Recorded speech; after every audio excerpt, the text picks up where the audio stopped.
this cage it wasn't external. Obviously, the cages are in our minds, right? And when it starts so early, as it does for a lot of us, it becomes very ingrained. So the cage is believing that we don't have a choice. And this is how I felt when I moved. And eventually I did choose. I chose to reinvent myself.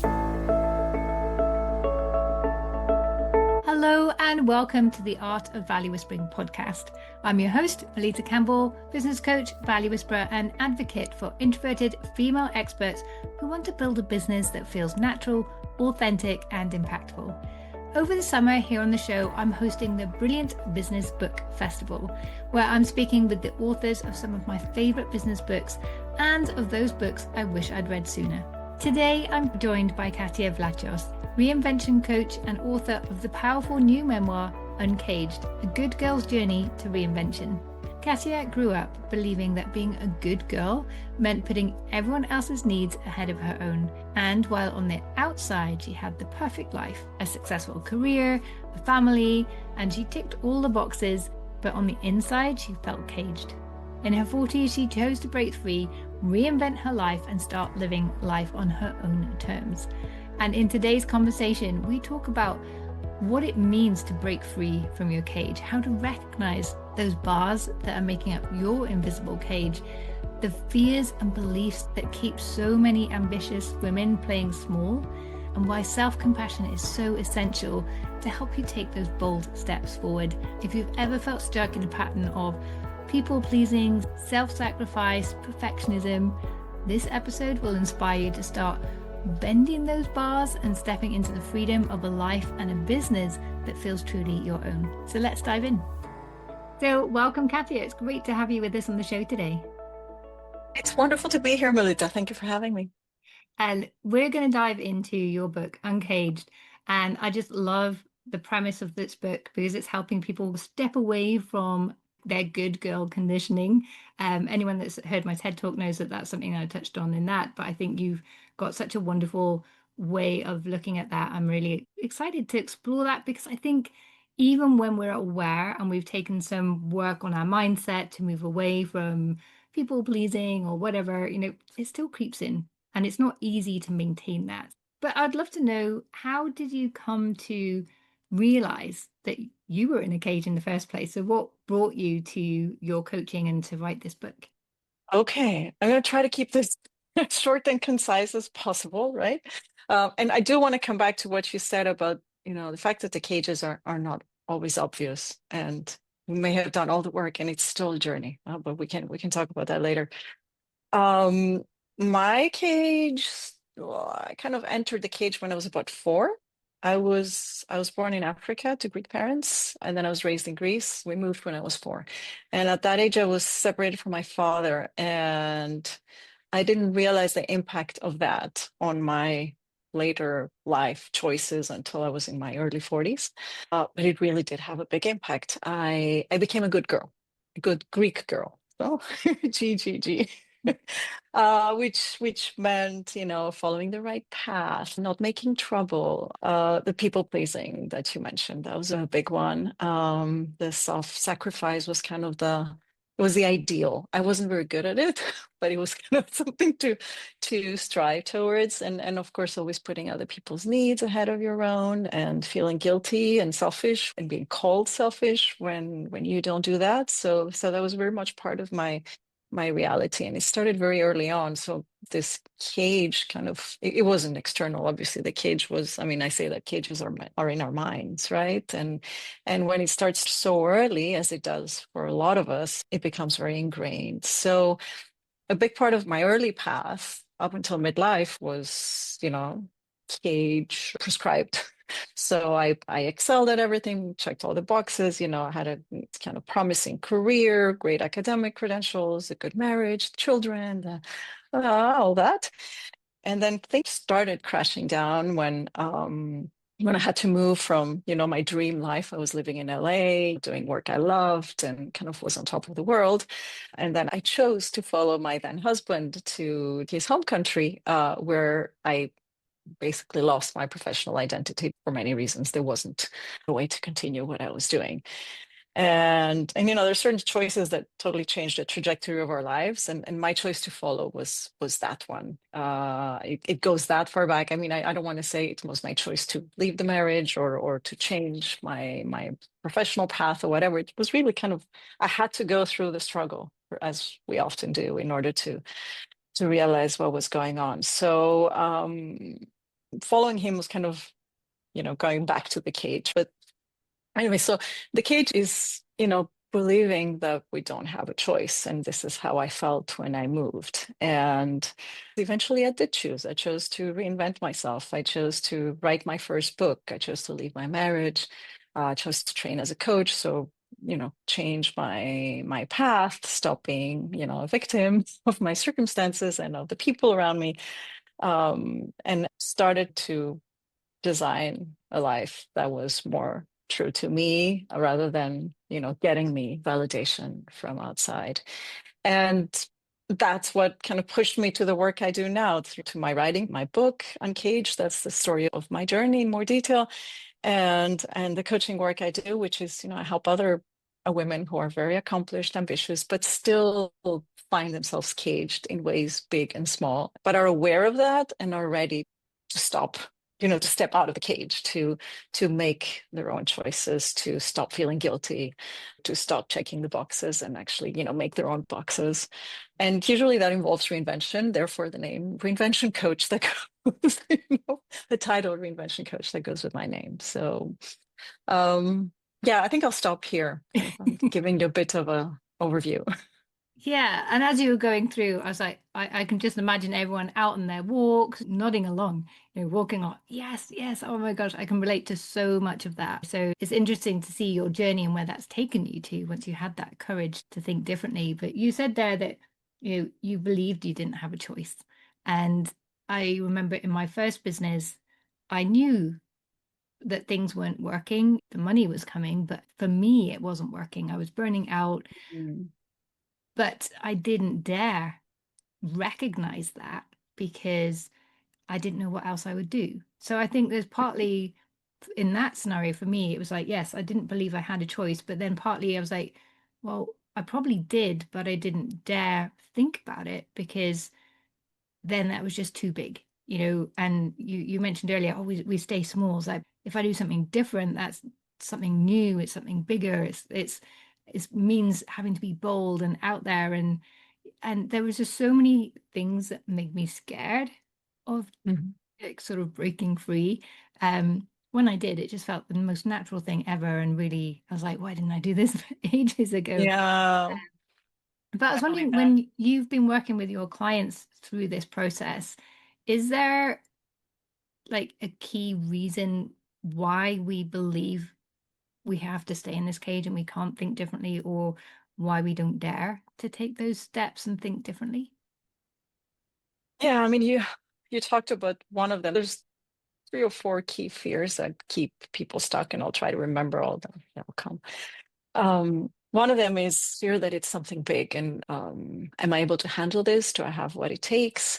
Because it's unknown, or it's something we haven't done before. Usually, it's scary. The uncertainty is scary, and this is kind of the fear about ourselves. Then there's a fear of failure. Obviously, what if I fail? What if this doesn't work out? What if I burned all my bridges? There's also the assumption that we have to burn everything down to reinvent ourselves, or to kind of move to something different. Also, not very true. Actually, we build bridges from where we are to where we want to go, as you know, right? We never start from scratch.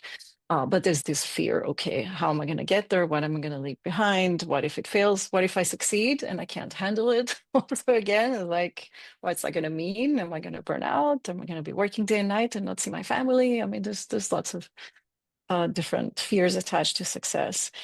And then kind of the third category is what happens to the people around us. How are people going to react? Are we hurting the people we love if we make certain choices? Are people not going to approve of what we're doing?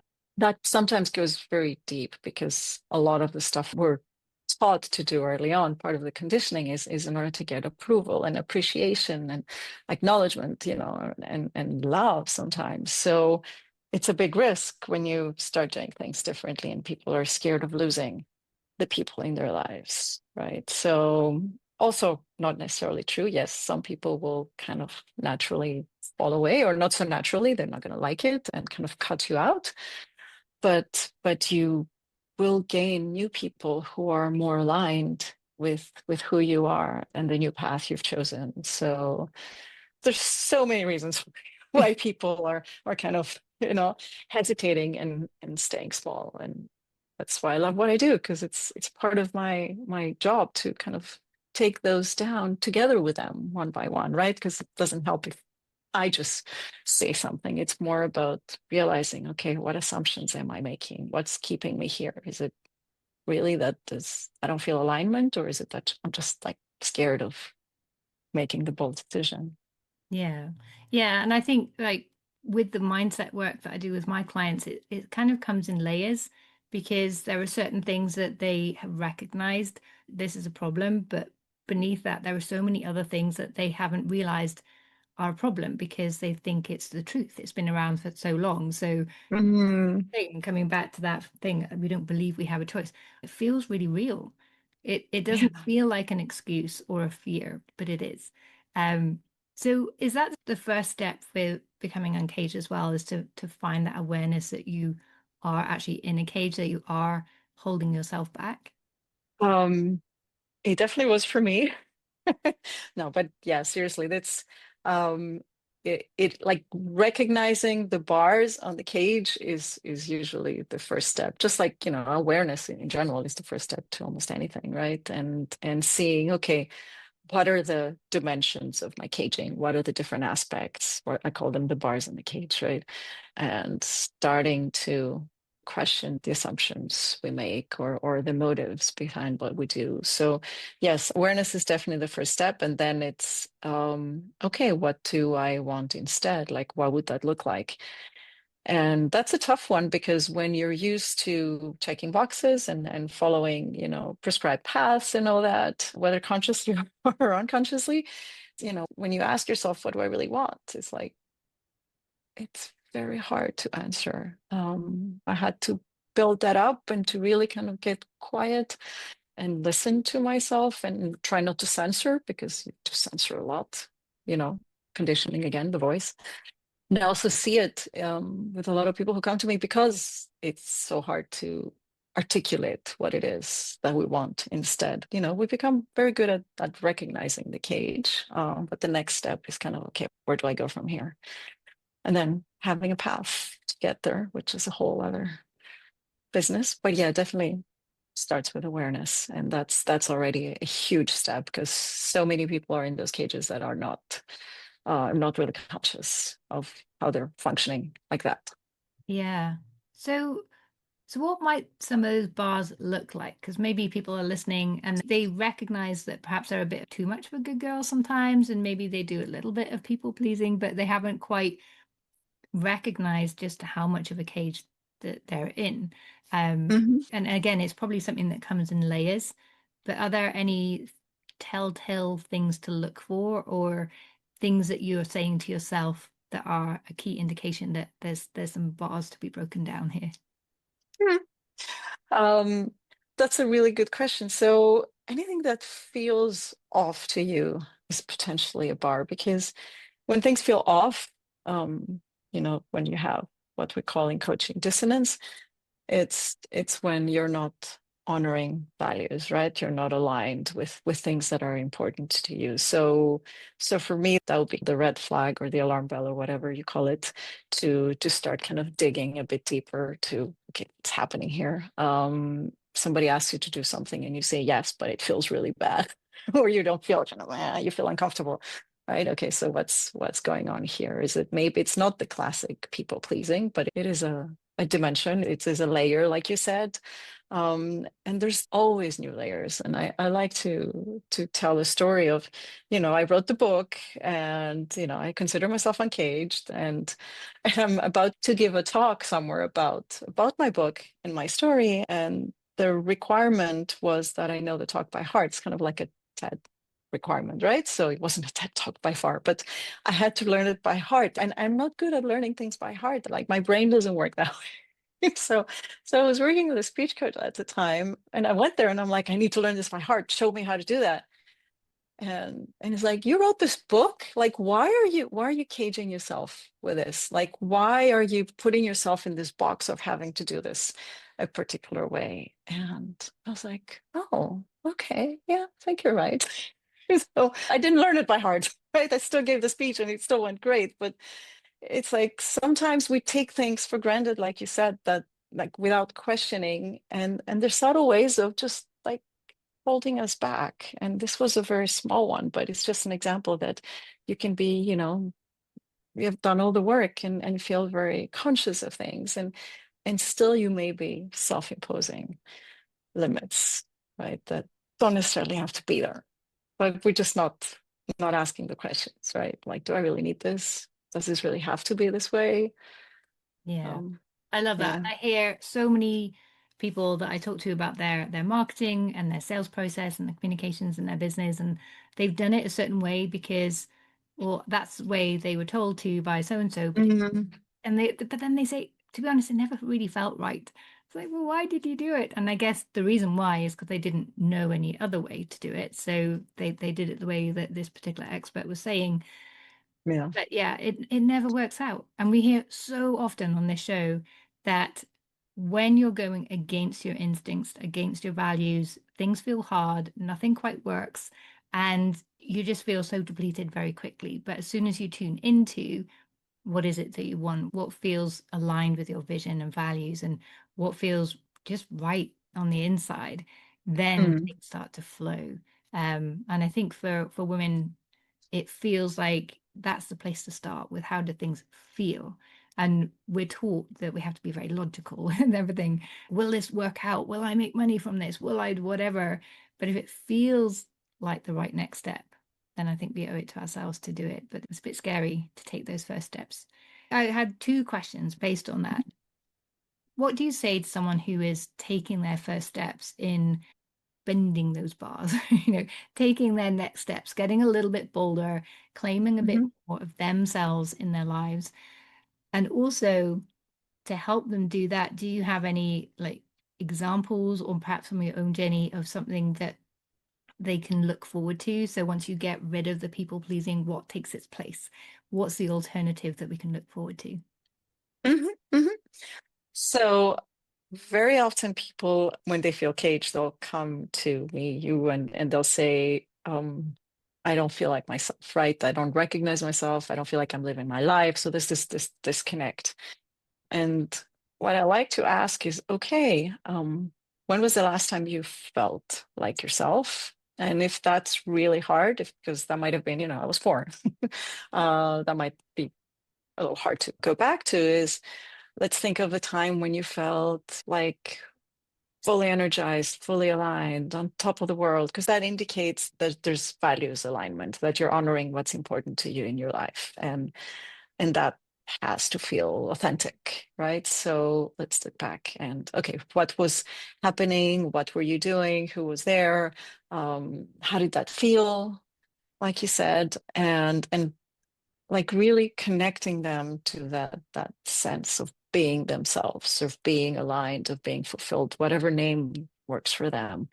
And that also indicates to them that it's not gone. That person is not gone. That feeling is not gone. They're there somewhere under the layers of the conditioning, and we're gonna take those apart, and we're gonna dig through, and we're gonna find that person, and they're going to have her back or him back. So I like to start there because it's much more uplifting and energizing than talking, okay, let's take apart your conditioning. What is this bar? What is that bar? This is important too, but let's start a little bit with the pull force rather than the kind of pushing through the bars. Yeah, so that's the first thing I do. And the second thing I would advise people, even if it's not people I work with, is to get people around them who get it, who see them, who see the real them, not the them they want to see. So it's important to have this kind of support, even if it's like one or two people. It doesn't have to be a crowd. And especially when you're an introvert, we are used to just having a core of very close or deep connections. So that's okay as long as you have even one person who sees you and, who will walk along that path with you. And I find that being seen is such a huge catalyst for transformation. It's been for me, and I see it in others as well. Yeah. So you mentioned there being an introvert. Do you think introverts have a bigger tendency to be caged? Is it universal? I'm just thinking because we're Mm. naturally, particularly as younger children, we're probably quieter than our extroverted companions. So it might be eas- easier to catch and put in a cage almost. Or just that expectation that you'll always be the quiet, good, dependable child. Do you see any differences there, or is it not really a thing at all? That's a really good question because I hadn't thought of it, but I wouldn't necessarily equate being a good girl with being an introvert. Yeah, it's easier for us to be quiet, I think so. But you can also be a rebellious, child who gets kind of told off and has to tone it down, right? And for them, it must be even harder because there's this even bigger disconnect from who they truly are, Mm. and who they present to the world. So I don't think being an introvert makes us more susceptible to being caged. I think conditioning is conditioning, and it applies to everybody, most people I know. Yeah. So yeah. So what about when we break free? What's the sort of life after being a good girl? Not necessarily being a bad girl, but being your girl, I guess. Yeah, exactly. Yeah, yeah, exactly. The bad girl is not the opposite we're looking for. Well, first of all, I think you mentioned before, right? Things feel more natural. Things feel more flowing because you get to align what you do, what you choose, how you show up with what's important. And so it becomes much more effortless and feels more right. I found that I was making decisions much more easily, whereas before I wasn't making any decisions at all. I was avoiding making decisions because I was just like, I don't know, it was really strange. Probably because I wasn't honoring my values, therefore decision making felt impossible, right? And if you're, I So guess, if you're in that state, maybe you're fearful of making the wrong decision. Well, if I make the wrong decision, then, you're not being a good girl.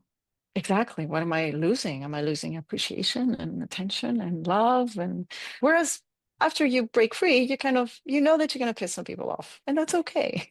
That becomes okay. It becomes like a game. Let's see who's going to get triggered now.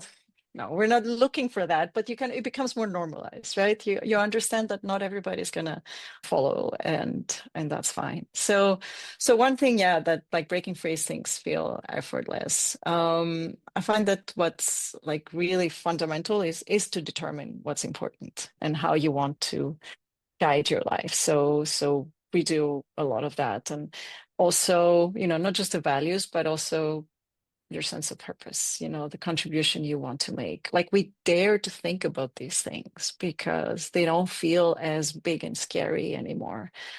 They feel more they come from us, right? And they feel more natural. So there's a lot around, yeah, kind of making your own rules and making your own path. It feels very, very empowering.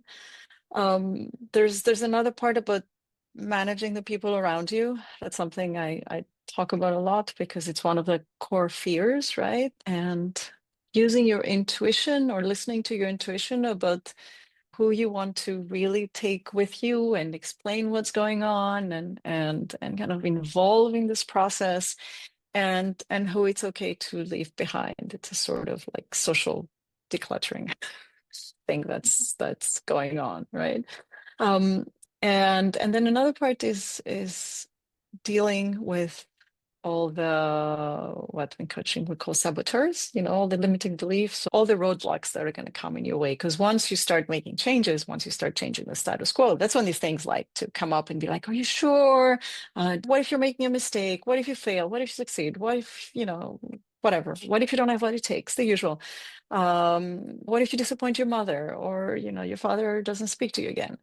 So these things tend to come up when we try to change things, and questioning them and managing them and trying to, you know, take the emotion out of it and look for, you know, what they're trying to tell us. And sometimes they're not trying to tell us anything more than this is what we learned very early on, and it's not really our story. So we can let that go. So it's a bit about eliminating or those roadblocks or managing the roadblocks, because I don't think they ever go away completely, but we become much better at dealing with them. Yeah. So yeah, there's a lot more, but I will stop. Yeah, it sounds Very a little exciting bit things. like once you tune into your values, what's important to you, and why that's important, and start to dare to dream bigger for your future, that it almost becomes less about success and failure. It doesn't really matter if you succeed or fail because it's all part of that journey and rediscovering yourself and growing into who you're becoming. Is that correct? I don't, that just came to me as you were talking. I'm not sure that's what you're. Yeah. Yeah, no, no, for sure. That's also very important. And I mean, this process also involves something really fundamental, which makes the failure much less scary, is you learn to be kind to yourself. Mhm. And so, and you realize if I fail, it's not that I'm going to lose everything. It's just like I'll be okay because I'm here for me, kind of, right? So that's another aspect that we train. It takes a lot of self-compassion to go through this process, and it really pays out because it allows you to take risks. It allows you to be bold because if things don't work out your way, it's not catastrophic, right? Which is what we think earlier when everything depends on being perfect. And I'm talking to, you know, the perfectionist fellows out there, right? It's a scary world we live in. And once you have your own back, it becomes much less scary. And that frees you to do a lot of very cool, exciting things that you weren't doing before. Yeah, I see that so often that, as you say, this self-compassion, once you really value yourself and you're taking care of yourself and you're being kindful, as my friend Linda calls it, then yeah, it's much easier to take those risks and fail or succeed, as you say, because you've got your own back. I love that phrasing. Um, and I think it's just a very different space to live in. So yeah, I'm excited for Hmm. listeners to start taking steps along that path. Yeah, that one also is a journey, but it's definitely worth it. And once you start noticing the impact, then you know you sometimes you need to convince people that self-compassion is a thing and it actually works, and it's not indulgence and it's not being lazy, and it actually does help you along the path. But it is a process getting there. I think it's one of the hardest things to accomplish. I don't know how to say it. Yeah, Yeah, it sounds to crazy be. that it It, would. it does, right? But we're so good at unconditionally or conditionally loving others, but with ourselves, we're kind of it's the Yeah, hardest path. Yeah. yeah. We had Tom Cleary on the podcast, gosh, probably a year, 18 months ago. It's quite a while ago Mhm. now. But he was talking about self-compassion and he had some really nice, anyone that's not convinced that self-compassion is the way, go and listen to his episode because he has some great facts and figures about the link between self-compassion and success. And Mm. it really is the start point if you want to be successful. I will listen because some of my clients may need to be convinced. So I like having numbers, more numbers. So, since becoming uncaged, has that changed anything for you in your business? Yes, definitely. I find that I'm much more comfortable with being who I am and being a little, bringing other sides of me to my business. Um, an example is I discovered or I remembered I'm very playful by nature, and I'm also quite rebellious and cheeky, and I like humor, and I like kind of provoking sometimes, very gently, but I like these things. And I never thought that this belongs in a professional setting. And so now I definitely bring much more of that. I'm much more um, confident, open to saying what's on my mind, writing what's on my mind, and see what happens. Before I would censor myself much more. And again, going back to, okay, if people don't agree, That's fine. I'm fine. Like it's like it doesn't make me a bad person. It doesn't make me a failure, or it doesn't make me anything, right? It is what it is. Like there's no, take the emotion out of it. But it feels good to be able to be yourself. So I found that when you say becoming uncaged, like I said, it's a journey, right? I'm like it's like emphasis on the becoming kind of part of the journey. But it definitely feels more aligned. It feels more like more me and less scary. So visibility is less scary. Sharing my work, my writing, and publishing the memoir was an exercise in being uncaged because it was a very interesting experience to have all the details of your life out in the open for people to judge. So yeah, that was a good practice Yeah. exercise. I think after that, I'm kind of cool doing a lot of things. Yeah, that's amazing. And you mentioned that your book is a memoir, and in the book festival, it's the only memoir that we have. What made you choose that approach rather than some kind of how-to guide for people? Yeah, it's a good question and something I mean, I was thinking about when I wrote the book because I had the choice between the two. And it was scary to write a memoir because I'd never written anything like it before. I'm a nonfiction writer, so nonfiction would be super easy, the path I knew. But I decided to do that because I think stories have so much more power of connecting with people. And I wanted to try something else. I wanted this message to really get across. And I thought by sharing my story, I would be able to reach more people because I would kind of speak to their emotions and make them reflect on their own lives. I mean, when people read memoir, they read it to know the story. It's nice, but it's more to reflect on their own lives and how that applies to them. So I thought it would be more powerful than just writing a how-to because the how-to is coming. It will come at some point. But first I wanted to get people's attention to like, okay, this is what's going on. This is how I did it. Maybe start thinking about your own life. And that's what's happened. I mean, that's the kind of feedback I get and the messages I get from people is that, yeah, it made me think of this and this and this from my own life. And some people have shared decisions they made after reading the book. And I'm like, wow, this is wild. But yeah, to answer your question, I found that it was a more powerful way of transmitting this message and I, also making people feel less alone in their stories. yeah, I used to run a women's network within the bank where I worked, and I just saw that the women there, and it could be the same for men as well, but that wasn't my exposure at the time. But I just saw that women learned so much from the experiences and stories of other women.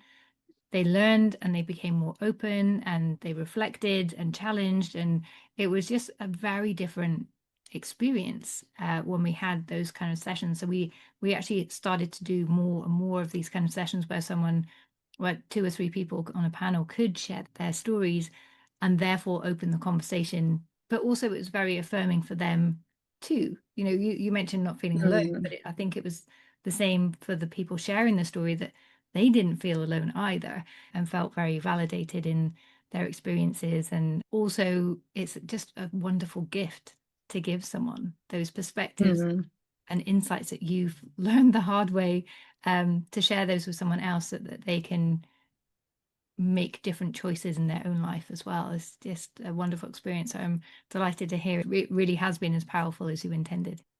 I love what you're saying because I, funny enough, also run a women's circle, and we do a lot of that sharing. And I see exactly what you describe, how empowering it is, how uplifting it is, how both there and through the book, like you give the other person permission to say things, right? That they may have been keeping and not sharing with anyone, and they're just sitting there and hearing you say something or hearing, somebody share their stories, like, okay, I can do the same, right? So it's incredibly powerful. I love that.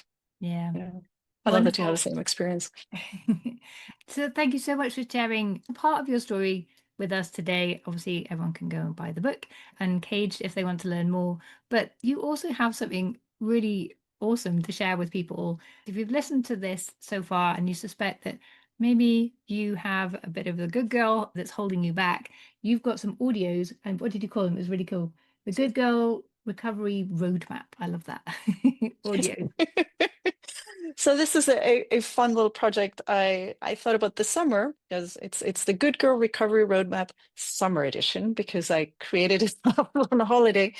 And these are 4 audios, so it's like they're tiny podcasts. They're not podcasts, but there I talk about the different aspects of being a good girl, and how they can hold us back. What are the different examples of that? I talk a little bit about my story, but more about, how insidious they can be, and, a little bit about what the next step is, what we can do about it, what it looks like on the other side. So the idea is to maybe, create a little bit of awareness, maybe entertain, maybe give people ideas for something they've been wanting to tackle. So I will give you the link to those, and they're free. People can just download them and listen to them on their walks on the beach, if they're still going to the beach, late vacation.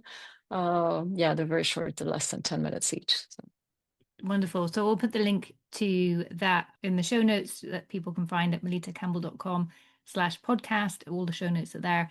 Yeah. And you've got a mastermind coming up, and this is the first for you. So this is your next new brave Yes. step to help people. Yes, exactly. It's almost to the day, a year after the book. So I've been wanting to do this for a while. And you talk about the power of sharing stories, but also just women coming together and having a common goal, a common perspective, and supporting each other. So I want to create this community around women who are looking to reinvent themselves, who are looking to get out of the cage and stop being good girls, and, occasionally prioritize themselves, or all the time, ideally.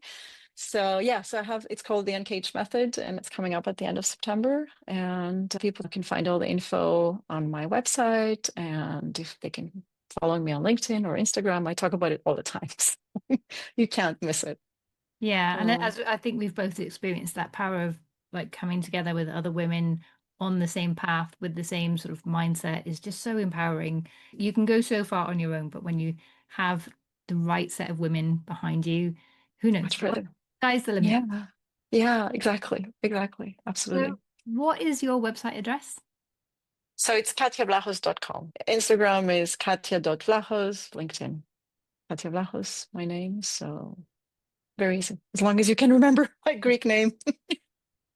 So spell your last name for us. So it's Katia, Katia, Vlachos is Vlachos. Great. So yeah, go and find Katia, tell her you found her on this podcast. And Katia, thank you again for sharing your journey with us so openly. I've really appreciated this. Thank you for having me, and it's been a pleasure. Thank you for joining us today. I hope you have found this conversation valuable. I know I particularly enjoyed and appreciated the way that Katia reminded us that our cages that we find ourselves in are rarely physical, but built from our own conditioning, fears, and limiting beliefs, and that with awareness and support and self-compassion, we can start to dismantle them one bar at a time. And if you have related to our conversation and you want to go deeper, you can find Katia's book, Uncaged, at anywhere where you find books sold, wherever books are sold. And you can check out her Good Girl Recovery Roadmap audios. You'll find the link to those in the show notes at melittacampbell.com/podcast. You'll also, on the show notes page, find Valora, who is my AI twin, who will help you turn the insights from today's episode into practical actions that you can take this week to dream bigger and achieve more in your business in a way that does feel in alignment with your values and everything that's important to you. And if today's episode has sparked some ideas for you, I'd love to hear from you. You can connect with me on LinkedIn. You'll find me there at Melitta, that's spelled with 2 T's. Until next time, I'm Melitta Campbell, your business coach and value whisperer, and I look forward to seeing you again next Wednesday.